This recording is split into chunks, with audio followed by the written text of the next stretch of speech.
This is a narrative Gundam from the movie Gundam NT. Gundam NT takes place after Unicorn, but before Gundam Hathaway. This movie is hated on relentlessly for no reason, and I'm probably one of the only stands on YouTube and the internet that says Gundam Narrative is a good movie. The narrative Gundam is a testbed Gundam model. It was never supposed to be used in combat. It was a prototype for the RX-93 new Gundam, and partially for the Unicorn Gundam. Theoretically, this would be a Psycho Frame Gundam that would come up much after the Moon Gundam, but before the new Gundam. This kit is very bare bones, or this Gundam, I'm sorry, is pretty bare bones. You can see the styling and the design is crazy. You can see the headpiece is similar to that of the new Gundam and the Unicorn. You can see it's missing the traditional Gundam's upper hand white segment. In the movie, it was called the Scarecrow because of its looks. However, that's nothing to say that this design is still pretty good in this kit. And this being a Verka was incredible to build. You can see in the middle it has a core fighter, similar to the original Gundam. It has these little vortex generator style middle plates. You got the little spikes that come out, similar to the new Gundam, except these are not part of the inner frame. They are part of the add-on to the top. The head style is similar to the real grade new Gundam, a little different from the Verka. It's pretty cool. And it has a backpack that is similar to the Unicorn Gundam. It does not transform like the Unicorn Gundam. However, later parts of the movie, Psycho Frame is added so that the Gundam can perform better. Gundam NT is a movie about Jonah and his childhood friend, who's in charge of Luo & Co., a company you may realize that's familiar from Zeta Gundam and the other Gundam series. They are chasing the Phoenix to help their dad survive. Because for some reason, RX-0 Unit 3 has the power to rewind time and essentially keep people immortal.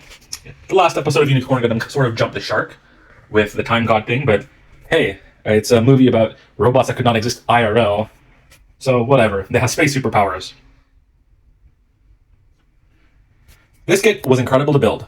It was a joy. I was tweaking, looking on Amazon. It was on sale. I was like, man, I should get a second one. This is actually my second one. I do not have access to my first one because it's back home, and I moved. And I can do that when I go back home to my parents' place. But, yes, highly recommend to pick this up. The style, while it is mostly white and gray on the bare side, this is only the base configuration that you see when all the other armaments and stuff are attached. In the movie, there are three distinct points. The A-Packs, which is kind of like a mobile armor similar to the Dendrobium. The B-Packs, which is like fake fin funnels. And the C-Packs, which, as you can see from the box, has Psycho Frame on it.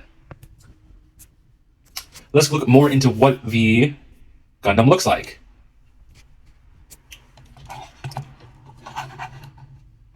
From the back, you can see it has unicorn-like thrusters, a butt flap, backpack, small like the Unicorn, and here is what it looks like aesthetically. It's white and gray. One tone of white and one tone of gray to add some extra flavor. You can see the core fighter's wings in the back.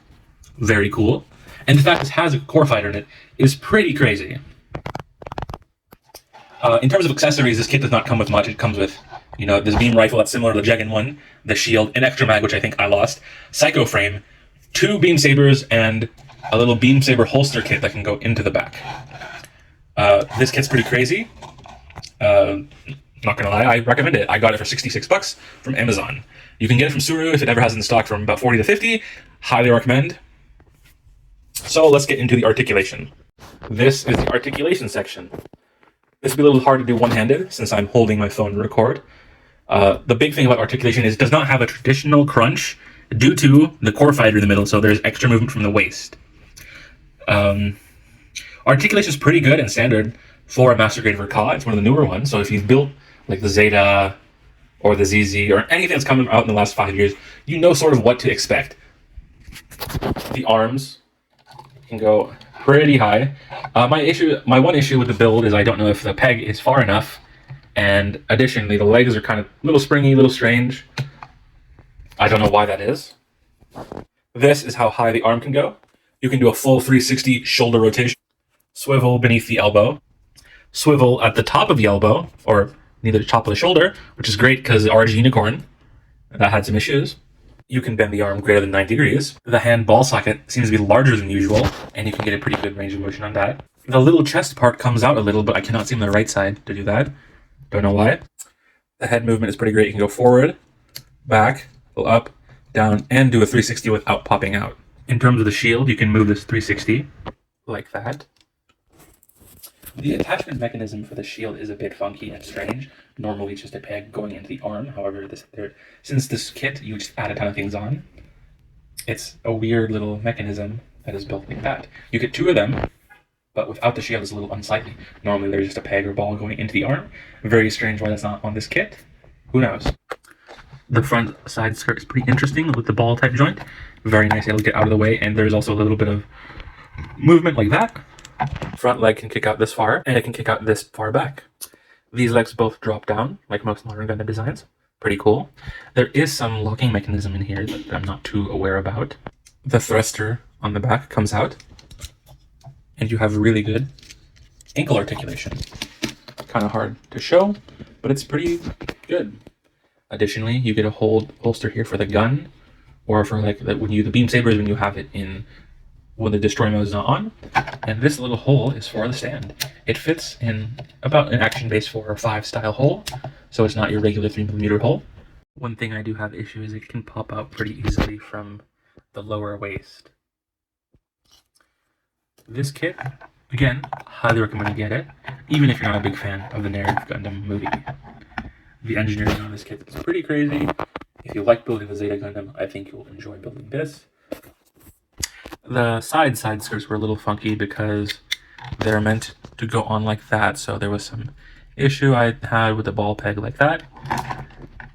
And again, since you have no traditional ab crunch, you sort of get it more from the waist or any sort of movement.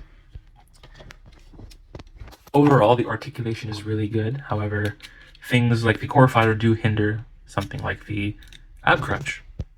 One thing is I do wish they gave a part for either a dummy core fighter or a second core fighter, because the core fighter is pretty cool. Taking the core fighter out is pretty easy. You move this gray piece up and then this little holding piece up, and you can just slide it right out. Core fighter is great. You do have a clear glass in the front, where in the movie it's more blue, and the core fighter kind of just comes out of the Gundam. You don't really notice it as much in the movie. Jonah uses it to get into the Phoenix Gundam to help fend off the sleeves and the crazy guy. Here is a core fighter in all its glory, and this is actually my favorite part of the kit. Base form, this kit does look a little boring, but we'll go next into adding the psycho frame on. You get 2 different psycho frames, gray deactivated, and the pink, reddish, clear, translucent, activated mode. It's only gray for a couple seconds in the movie, and it's very interesting they added that. By the way, to transform, you do have to take some of the parts off.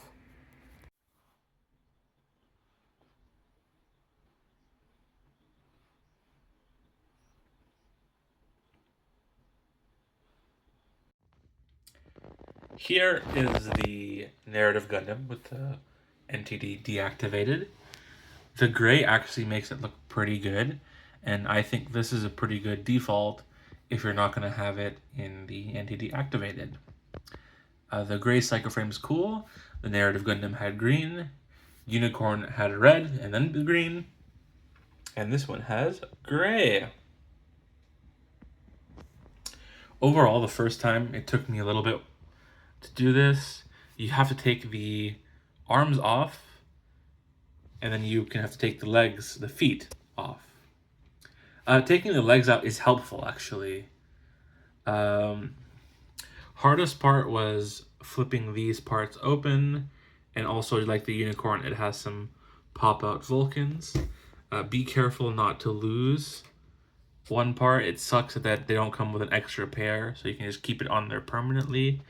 The little white part of that, I wish there were an extra, and be very careful.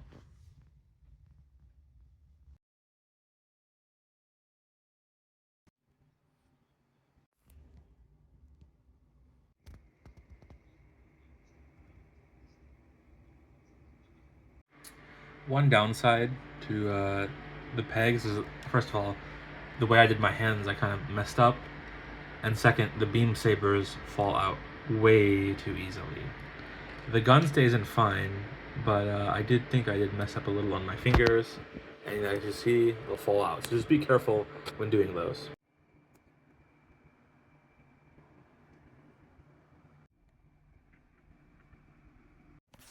So wrapping up the Narrative Gundam review, this is a great kit with some small flaws. I don't really like the pop-out guns. The parts are too small, and I wish it came with an extra white part so you can have them all together. Second, I do wish it came with a second core ballot block so I could display the plane out. Some parts are loose that fall out, especially on the waist. That's fine though. I actually ended up liking the gray Psycho frame a lot more in person. In video, the pink looks great, but I was surprised that I liked the gray as much as I did. So yeah. A little weird how the shield attaches, whatever, it's unicorn-esque. I really like this kit, and it being a prototype of New Gundam and some of the RX-0. The RX-9 C-Packs is a great addition to any Gundam fan, even if you're not a fan of the movie. I highly recommend it. Get it, love it, build it. Build was super fun, modern. I do need to do the water slide decals, but I don't have any mark setter, so I'm waiting on that. Wish it came with more like weapon accessories, but in the movie it did only really have the one. It has been announced that the B-Packs is also coming out, and we'll see if I get that from Premium Bandai. Premium Bandai is always way too expensive.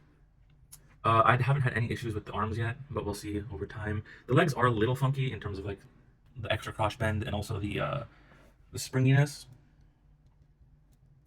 I did break a part from the back, like right here, and that annoys me. This little tiny part, so that sucked. Overall, I rate this maybe 8 or 9 out of 10. In terms of priority, like things like MG Verka and the wing Verka, I would put higher, but I do feel this is a little more solid than the wing because for whatever reason the arms on mine keep letting fall out. But I would rate those two higher, and also the wing Verka comes with an action base. My MG Verka is not, but highly recommend. Go out, buy it. It's like $60 on Amazon when it goes on sale.